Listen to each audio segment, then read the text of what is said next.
সন্তান কোলে নিয়েই পার্লামেন্টে ভাষণ দিলেন অস্ট্রেলিয়ার কুইন্সল্যান্ডের নবনির্বাচিত লেবার সিনেটর কোরিন মুলহোল্যান্ড। এরই মধ্যে ৮ মাস বয়সী শিশুপুত্র অগিকে নিয়ে দেওয়া তার অভিষেক ভাষণ ভাইরাল নেট দুনিয়ায়। একই সাথে ব্যক্তিজীবন ও কর্মক্ষেত্র সামলানো নারীদের অনুপ্রেরণা আর সাধুবাদ জানাতেই এ কাজ করেন কোরিন। এর আগে সন্তান কোলে নিয়ে নির্বাচনী প্রচারণাও চালান এই সিনেটর।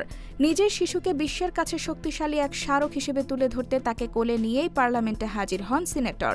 সন্তান যে মায়েরই অবিচ্ছেদ্য অংশ তা স্পষ্ট সাহসী এ নারীর প্রতিটি কর্মকাণ্ডে। একই সাথে সন্তান লালন পালন ও কর্মক্ষেত্র সামাল দেওয়া নারীদের অনুপ্রেরণা যোগাতে পার্লামেন্টে দাঁড়িয়ে দৃঢ়তার সাথে আওড়ান সাহসের বাণী।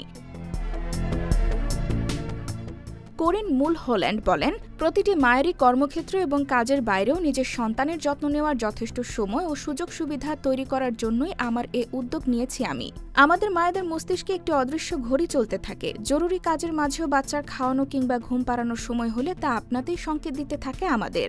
তাই কর্মক্ষেত্র ও সন্তানের পরিচর্যা এই দুই ক্ষেত্রেই নারীদের জীবনে আরেকটু সহজ করতেই সামান্য এ চেষ্টা আমার। তবে মায়ের বক্তৃতার সময় কিছুতেই যেন শান্ত থাকবে না বলে ঠিক করে দুরন্ত শিশু অগি। মায়ের সাথে পাল্লা দিয়ে আধো আধো বলিতে কথা বলার আপ্রাণ চেষ্টা করে যাচ্ছিল ছোট্ট শিশু। তাকে ব্যস্ত রাখতে রীতিমতো এগিয়ে আসে পার্লামেন্টে উপস্থিত অন্যান্যরা। হাত নেড়ে নানা রকম বিচিত্র অঙ্গভঙ্গি করে ব্যর্থ চেষ্টা করে তাকে স্থির রাখার। শেষ পর্যন্ত বাধ্য হয়ে অগিকে অন্যদের কাছে দিয়ে বক্তৃতা শেষ করেন সিনেটর কোরিন।